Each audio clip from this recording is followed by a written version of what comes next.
Hello everyone, PS from PS Invest Plays here today.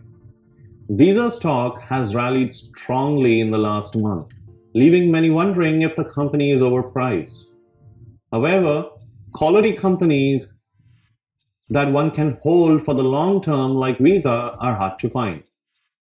Visa has all the moat-like qualities that you would expect from a company of its reach and value. Is there more upside left in its stock, or we can expect some pullback?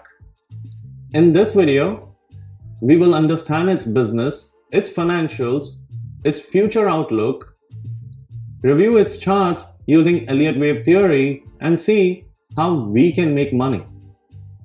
So stick around. I think you'll like what I have in store for you today.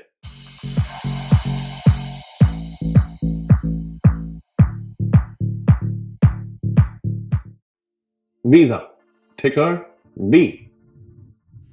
Visa is an American multinational financial services corporation headquartered in Foster City, California, United States. It facilitates electronic funds transfers throughout the world, most commonly through Visa-branded credit cards, debit cards, and prepaid cards. Also, Visa is the largest payment processor in the world. In fiscal year 2020, it processed almost $9 trillion in purchase transactions. Visa operates in over 200 countries and processes transactions in over 160 currencies. Its systems are capable of processing over 65,000 transactions per second.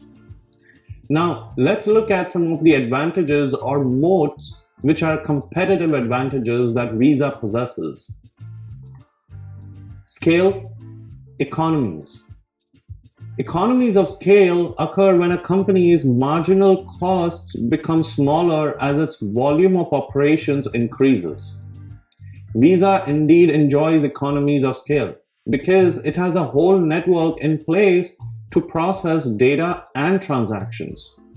The cost of adding new clients to its network is negligible compared to the profits the company makes. In the last 10 years, Visa has achieved close to 97% gross profit margin.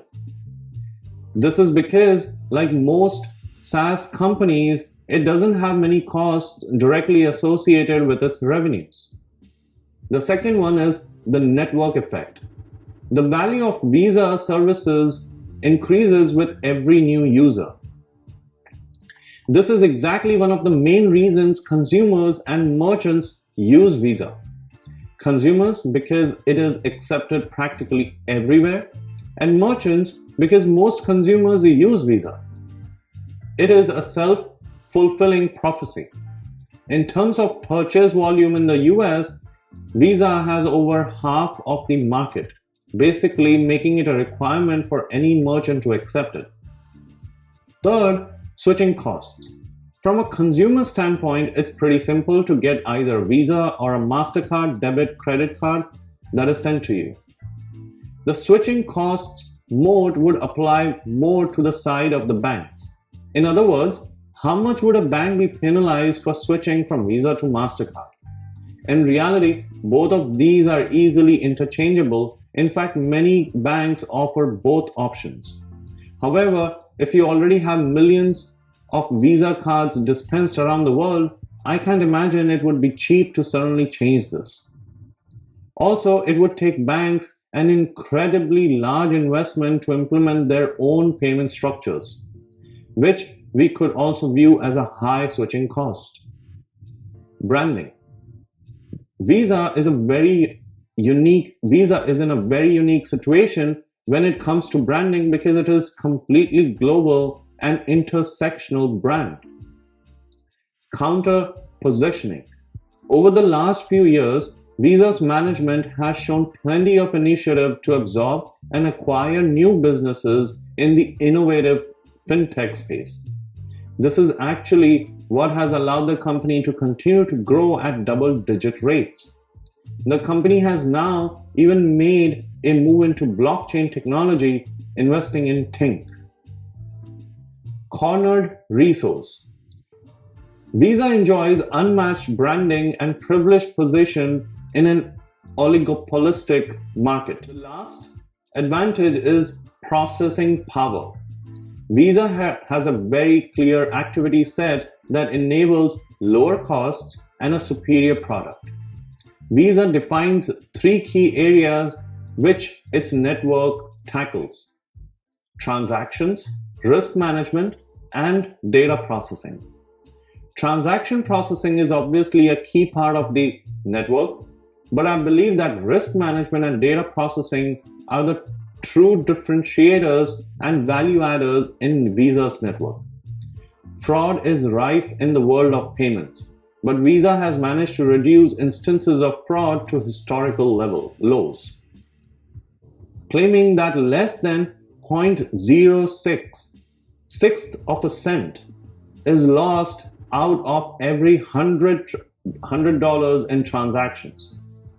On top of that, Visa actually helps process data and transforms it into actionable business insights. This is a huge growth area for the future and something which the Visa network does incredibly efficiently.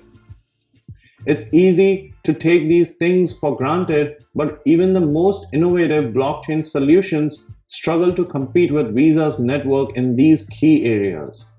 By some estimates, Bitcoin can carry out 4.6 transactions per second, where Visa can carry out 1,736 transactions per second. Now let's look at some of the potential risks for Visa.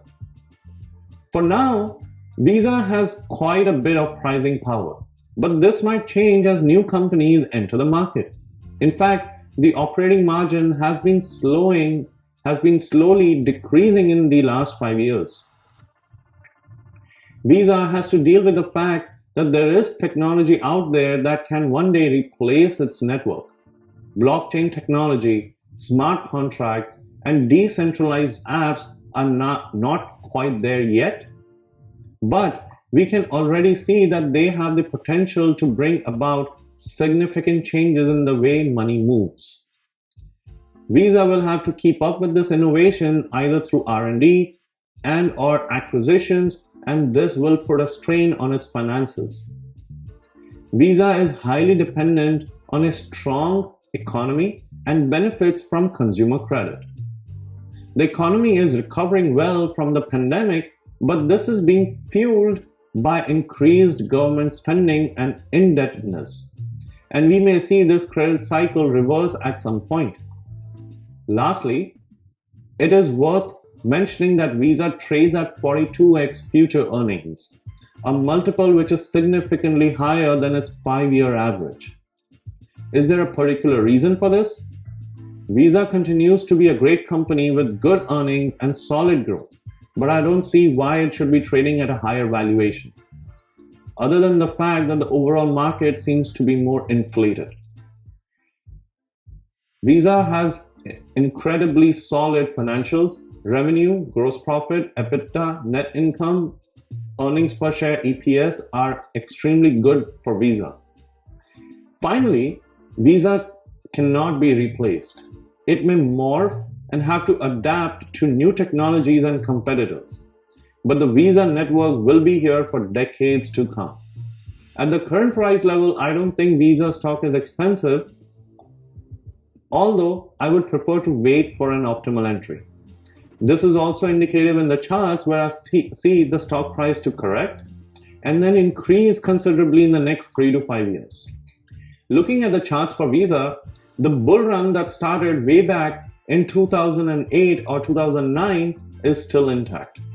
The first 2 waves of the super cycle are completed, and currently Visa is in the third and the most powerful impulse wave, which is wave 3 of the super cycle.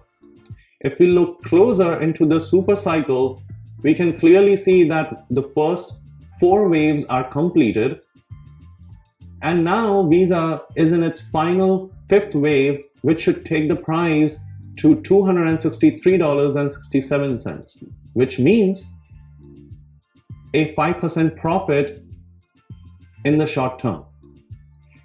Once Visa reaches this price target, I think there will be a deep correction of approximately 20 or even more, bringing the price down to $205.85. To me, that would be an extremely good buy zone. Accumulate as much as you can, because from that price, I expect the Visa stock price to march higher to $465.72, giving us a profit of 127% in the next 3 to 5 years.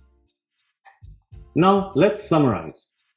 As I said earlier, the primary cycle waves 1 to 4 are completed and wave 5 is underway, and I expect this wave 5 to get over when the stock price reaches $263.67, giving us a profit of 5%. Not much.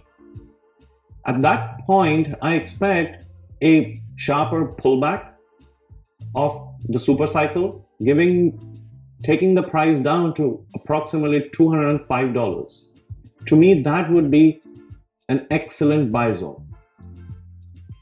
If you buy at that price, I would recommend holding it for the next 3 to 5 years, because in the next 3 to 5 years, I expect the price to reach $465.72, giving us 127% upside potential.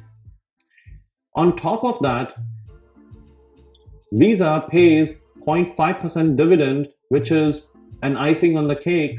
What do you think of this analysis? Please leave me a comment and let me know.